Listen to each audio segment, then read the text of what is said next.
안녕하세요. HLB는 과거 바이오 사업으로의 재편을 위해서 선박 사업을 분리하겠다고 밝혔었는데요. 그러면은 두 가지로 나눠지겠죠. 바이오 사업, 선박 사업 이렇게 분리가 되는데 현재는 못하고 있습니다. 왜냐하면은 바이오 쪽에서 매출이 발생하고 있지 않기 때문에 주력 매출 사업인 이제 선박을 따로 이제 분할하기 어렵다는 거죠. 이 선박만 하면은 여기 지금 한쪽에 남아있는 게 아무것도 없잖아요. 그렇기 때문에 지금은 사업 재편이 잘 안 되고 있는데, 그래서 이거를 이제 하기 위해서 글로벌 권리 인수를 해서 항사 제어로부터 로열티를 받아오는 방법이 있고, 그 다음에 NDA 신청해서 시판 허가가 나면 리보세라님에서 매출이 발생할 수 있겠죠. 이 두 가지 경우 중에 하나만 돼도 매출이 발생을 하게 되잖아요. 그러면은 이제 선박 사업이랑 바이오 사업을 분할을 할 수가 있게 됩니다. 자, 그러면 이제 우리한테 궁금한 거는 어떤 식으로 분할을 할 건지인데요. 여기 보면은 HLB는 선박 사업의 물적 분할도 가능해지는 것이다 라고 나와 있습니다. 그래서 회사 분할은 크게 두 가지가 있는데요. 인적 분할이라는 게 있고 물적 분할이라고 있는데, HLB는 물적 분할을 하려고 하는 것 같습니다. 그래서 그 두 가지는 어떻게 구별을 하느냐, 분할되는 기업의 주식을 원래 존재했던 회사, 모기업이 100% 보유할 경우 이를 물적 분할이라고 하는데요. 이제 그림을 그려보면 이런 식으로 되겠죠. 100%. 그 다음에 인적 분할 같은 경우에는 분할되는 기업의 주식을 모기업 주주들이 일정 비율로 분배가 됩니다. 이게 인적 분할인데, 그림으로 그려보면은 자, 요게 나뉘어지는 거죠. 이렇게 해서 이게 뭐 30%, 70%. 그래서 주주들이 내가 만약에 이거를 100주를 가지고 있었다 하면은 여기 A 회사가 된 거는 30주, 그 다음에 B 회사가 된 거는 70주를 가지게 됩니다. 이게 인적 분할이 되는데요. 그래서 HLB는 물적 분할을 한다고 했죠. 물적 분할은 이렇게 되는데, 그럼 모기업이 100% 이제 소유하잖아요. 이 자회사를. 그러면은 이 회사는 별도로 상장되지 않고 비공개 회사로 남게 됩니다. 그 다음에 이제 인적 분할로 된 회사는 쪼개진 회사잖아요. 그래서 재상장 등록 절차를 거쳐서 상장이 가능합니다. 그래서 두 가지 다 상장이 되는 수 있는 거고, 인적 분할 같은 경우에는 시가총액을 분할 비율로 나눠서 결정을 하고요. 분할 비율은 이제 순자산 가치를 따져서 회사 측에서 결정을 한다고 합니다. 그러면 이제 회사 분할이 두 가지 방법이 있는 만큼 목적이 다르겠죠. 그래서 물적 분할 같은 경우에는 실적이 나쁜 사업을 떼어서 매각할 수 있다면은 모기업의 입장에서는 이익입니다. 그래서 됐고, 인적 분할 같은 경우에는 이게 원래 있던 기업이 이제 있는데, 이 안에 두 가지 사업이 있는데 따로따로 별도로 가는 게 경영 전략이나 주가 관리 차원에서 유리하다. 그럴 경우에 시행을 합니다. 이거 이제 사례가 신세계가 있는데, 신세계 그룹이 있었습니다. 신세계 그룹이 백화점이랑 이마트가 따로따로 하나에 같이 있었어요. 이거를 인적 분할 해가지고 따로따로 가겠다라는 겁니다. 둘이 같이 가는 것보다는 독립성을 보장하고 따로따로 가는 게 좋다라고 해서 됐고요. 그래서 이제 기업 분할로는 인적 분할, 물적 분할이 있다고 했는데, 대한민국 상법에서는 원칙적으로 분할 시 인적 분할을 인정을 하고 있는데, 물적 분할은 예외로 규정이 되어 있다라고 합니다. 그래서 여기서 보니까 주식회사만 물적 분할이 가능하다라고 나와 있네요. 그리고 이제 물적 분할이랑 일정 분할을 비율을 통해서 좀 알면은, 사무실이라고 했을 때 물적 분할은 파티션, 칸막이를 치는 것과 같다라고 하고요. 인적 분할 같은 경우에는 아예 그냥 짐을 싸서 특정 사업 부분을 완전히 그냥 떼어내는 겁니다. 그래서 이 차이가 있고요. 그래서 사무실에 칸막이를 치느냐 아니면 사무실 자체를 그냥 옮겨버리는 거냐 차이에 있습니다. 그리고 이제 물적 분할 같은 경우에는 사업 부문을 매각하기 위해서 진행하는 경우가 많다고 하는데, 모기업의 이제 100% 자회사가 되기 때문에 100% 가지고 있기 때문에 M&A를 통해서 이거 팔아버리는 거는 쉽죠. 그래서 물적 분할이 인적 분할보다 훨씬 더 빈번하게 발생을 한다고 하고요. 기업 분할은 한 개 회사가 두 개 이상으로 나눠지는 것이므로 주주총회 특별 결의 사항입니다. 출석 주주의 3분의 2 이상이 찬성을 하고, 찬성 의결 건수가 발행 주식 총수의 3분의 1 이상이 되어야 합니다. 그리고 이제 물적 분할 같은 경우에 M&A 등 인수합병이 쉽다고 했는데, 과거 사례 보면은 SDI가 케미칼 사업 부문을 물적 분할한 뒤 롯데케미칼에 매각한 적이 있습니다. 인적 분할 같은 경우는 이렇게 두 개로 나뉘잖아요. 근데 이제 자산이 어떻게 분할이 되느냐에 따라서 요 A가 이제 B랑 C로 나뉘는데, 이게 부실 사업 부문을 이제 C로 모아 넣을 수도 있고, 이제 B로 모아 넣을 수도 있고, 좀 더 이제 좋은 게 많은 쪽으로 이제 더 고평가가 잘 되겠죠. 평가가 좋게 될 겁니다. 자, 이제 일동제약의 사례를 한번 보려고 하는데요. 일동제약 같은 경우에 물적 분할의 방법으로, 그 전에 인적 분할의 방법으로 일동제약을 신설했다고 했습니다. 자, 내려가서 보면은 요게 이게 표가 있는데, 분할 전 지배 구조가 이렇게 생겼습니다. 최대 주주가 31%를 가지고 있고 기타 주주가 68%를 가지고 있습니다. 이 둘을 합하면은 100% 지분이 나오겠죠. 이렇게 분할 전 회사가 있었습니다. 이게 인적 분할이 되었다고 했죠. 맨 처음에 나온 게 인적 분할이었습니다. 그렇게 해서 이제 두 개 회사가 나왔습니다. 하나는 일동홀딩스고 또 하나는 일동제약, 가칭이죠. 이렇게 나와 있습니다. 요게 위로 올라가서 다시 보면은 인적 분할의 방법으로 일동 제약을 신설했다. 여기까지 봤습니다. 그 다음에 물적 분할을 또 했어요. 그게 일동 바이오 사이언스 및 일동 히알테크를 신설했다 라고 나와 있고, 분할 존속회사 명칭은 일동 홀딩스로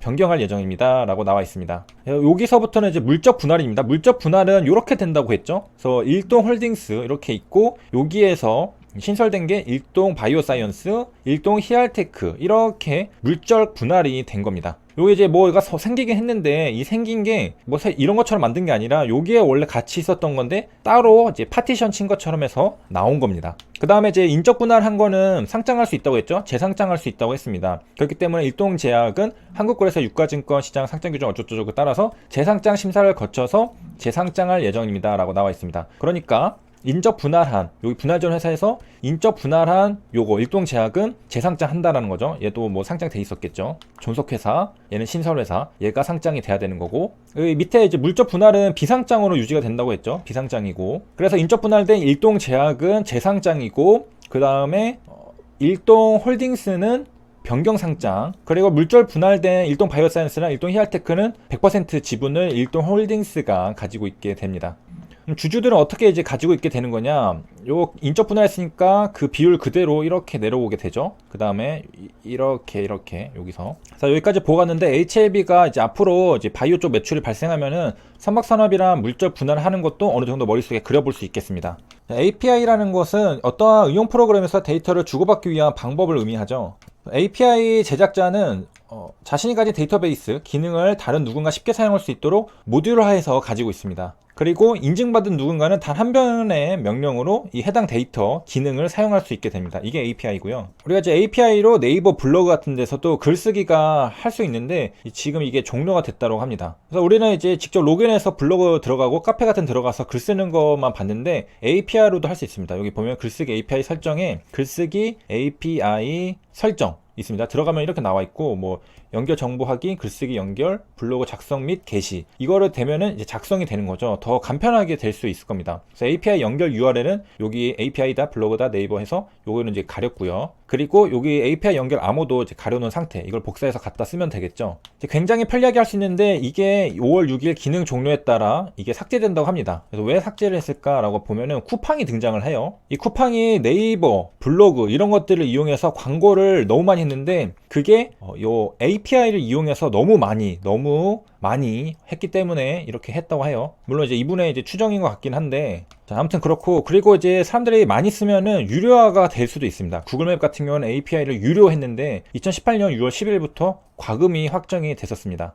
그래서 이제 무료 API로 쓰던 사람들은 다른 무료 API 제공업체를 찾거나, 아니면은 이거 사업을 하던 사람들은 이 돈을 내야 되겠죠. 그래서 이제 결제 계정을 만든 사람에게 플랫폼 사용 권한을 주거나, 그다음에 결제 계정이 있는 사람에게 이렇게 준다고 하죠. 그래서 이런 전략들이 많은데, 이제 지도 로드 서비스를 표준이라는 이름 안에 무료로 일단 제공을 해요. 그래서 사람들이 이제 많이 쓰게 됩니다. 그러면은 이제 어느 정도 무료 익었다 싶으면은 유료화를 하면은 여기서 이제 벗어날 수가 없거든요. 그렇기 때문에 뭐 돈 조금 더 내고 그냥 쓰지 뭐 이렇게 되는 겁니다. 자, 이게 플랫폼의 역할을 되는 건데, 이름도 그래서 구글맵스 플랫폼인가 봐요. 플랫폼이라는 것을 잘 이해하고 있고, 이걸 활용해서 수익화를 한 건데, 그래서 이거를 이제 그 유료 안 쓰면은 지도 위에 워터마크 같은 게 생긴다고 해요. 그래서 불편할 수 있다고 해서 유료를 살 수밖에 없다. 그리고 전 세계 시장에서 구글 지도에 대체제가 없다는 점을 고려하면은 이제 꽤나 이제 강력하고 차량 공유, 배달, 게임 이런 데 스타트업에 초점을 두고 설계됐다는 점에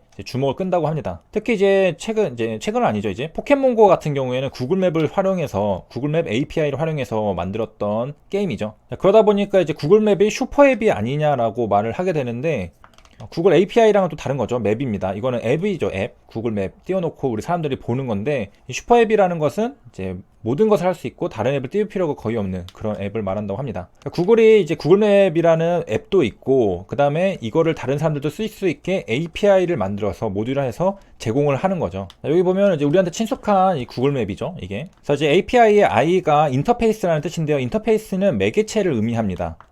그 매개체를 통해서 의사소통이 가능하죠. 정보를 전달하고 받을 수 있고. 그래서 이제 다리미 같은 거, 인터페이스 뭐냐, 요런 손잡이 같은 것들, 이런 것을 잡고 이렇게 우리가 쓰잖아요. 저런 것들 인터페이스라고 할 수 있다. 반면에 이제 우리 몸이랑 맞닿는 이런 옷들 있잖아요. 이런 것도 이제 우리 몸이랑 맞닿으니까 이제 매개체가 돼서 인터페이스라고 할 수 있지만, 이런 것들은 인터페이스라고 하지 않습니다. 왜냐하면은 인터페이스라는 것은 이제 도구적인 의미가 들어 있습니다. 그래서 이제 사용자 인터페이스, 유저 인터페이스, UI 같은 데 보면은 컴퓨터, 시스템, 기기, 도구, 이런 것들 보면은 다 도구적인 속성을 가지고 있죠. 우리가 패션 같은 것들은 인터페이스라고 부르지 않습니다. 그리고 이제 사용자 인터페이스, 유저 인터페이스의 종류는 이렇게 CUI, GUI, NUI 이렇게 세 가지가 있다라고 합니다. CUI 같은 경우에는 이제 캐릭터니까 문자 방식이고요. 그래픽은 이제 우리 그래픽 마우스 같은 걸로 입력하는 거. 그 다음에 NUI는 이제 사용자 말 같은 거, 이런 걸로 한다고 합니다. 여기까지 시청해주셔서 감사합니다.